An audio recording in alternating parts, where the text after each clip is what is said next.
Hello दोस्तों। तो आज की इस वीडियो में मैं आपको अपनी वोकैब के हैंड रिटन नोट्स दिखा रहा हूँ जो मैंने अपनी प्रेपरेशन के इनिशियल डेज़ पे बनाए थे।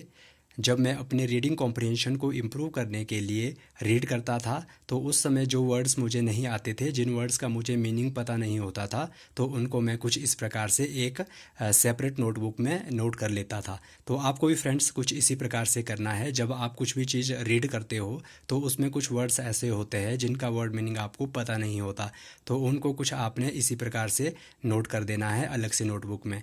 इससे फ्रेंड्स आपको ये फ़ायदा मिलता है कि जैसे जैसे आपके वर्ड्स ज़्यादा होते रहते हैं तो आपको इनको रिवाइज़ करने में आसानी होती है, और जैसे जैसे आपकी वोकैब अच्छी होती जाएगी वैसे वैसे ही आपकी जो रीडिंग कॉम्प्रिहेंशन है उनमें उसमें आपकी अंडरस्टैंडिंग स्ट्रॉन्ग होती जाएगी। तो आइए फ्रेंड्स देखते हैं कि आपको किस प्रकार से अपने नोट्स बनाने हैं।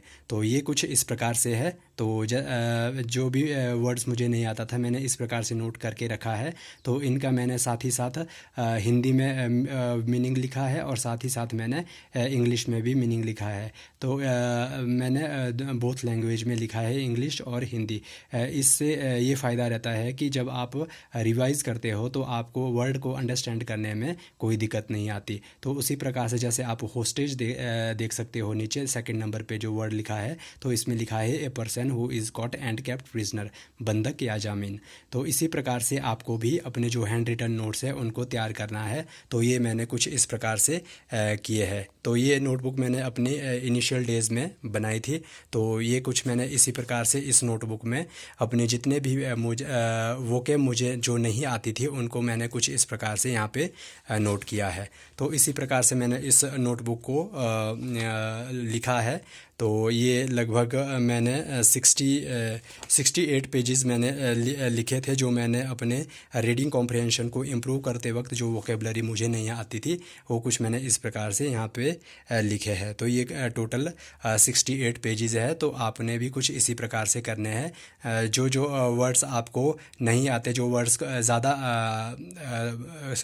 कठिन होते हैं उनको आपने हाइलाइटर से हाईलाइट करना है, ताकि जब आप रिवाइज़ करो तो आप सिर्फ उनको ही रिवाइज़ करो। क्योंकि जब आप रिवीजन करते रहते हो तो बहुत ज़्यादा वर्ड ऐसे आ जाते हैं जिनको आप याद कर चुके होते हैं, कुछ ही वर्ड ऐसे होते हैं जिनको याद करने में आपको थोड़ी डिफ़िकल्टी होती है। तो उनको आपने कुछ इसी प्रकार से हाईलाइट करना है।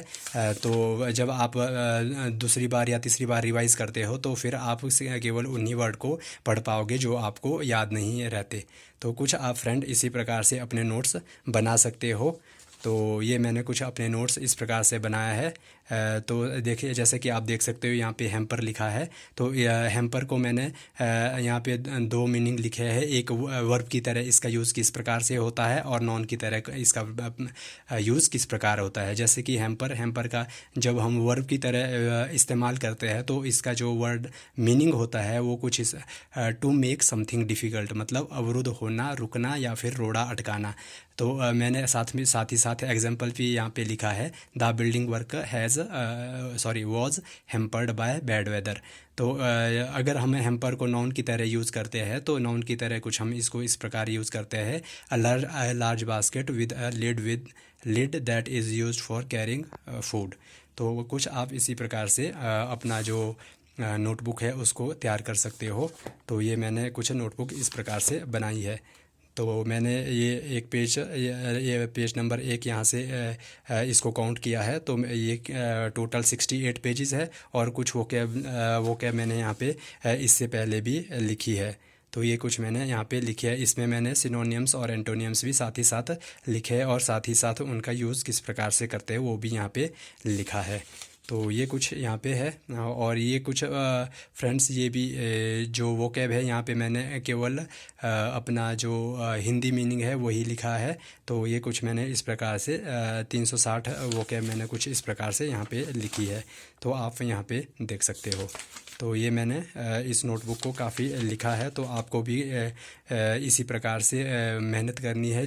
जिनका अभी रीडिंग कॉम्प्रिहेंशन अच्छा नहीं है और जिनकी वोकैब अच्छी नहीं है तो उनको इसी प्रकार से कुछ अपने हैंड रिटन नोट्स बनाने हैं जब भी आप कुछ रीड करते हो। तो ये इस प्रकार से मैंने यहाँ पे वोकेबलरी लिखी है। तो आप ये देख सकते हो फ्रेंड्स। क्योंकि वोकेबलरी जो ये पार्ट होता है इसको इम्प्रूव करने के लिए ये एक टाइम टेकिंग प्रोसेस है, क्योंकि ये 2 दिन या फिर 4 दिन या फिर एक हफ्ते 1 महीने में ऐसे इम्प्रूव नहीं होगी। इसको आपको डेली पढ़ते रहना है और साथ ही साथ रिवाइज करते रहना है। तो आप फ्रेंड्स मेरे ये नोट्स इस प्रकार से देख सकते हो। ये यहाँ पे भी मैंने कुछ वर्ड मीनिंग लिखे हैं, तो ये कुछ इस प्रकार से है। तो ये थी फ्रेंड्स मेरी अपनी वोकैब की नोटबुक। तो मिलते हैं इसी प्रकार से अपनी नेक्स्ट वीडियो में। आप भी कमेंट में ज़रूर लिखना कि आपको ये नोटबुक मेरी कैसी लगी। अगर आप भी एसएससी सीजीएल 2026 की प्रिपरेशन कर रहे हो तो सब्सक्राइब करना ना भूलें। अगर आपको वीडियो अच्छी लगे तो लाइक ज़रूर करना। अगर कुछ भी सजेशन देना हो, कोई भी डाउट है, कोई भी क्वेरी है, तो आप कमेंट बॉक्स में लिख सकते हो। तो ठीक है फ्रेंड्स, मिलते हैं अपनी नेक्स्ट वीडियो में। तब तक के लिए जय हिंद, जय Bharat and thanks for watching the video.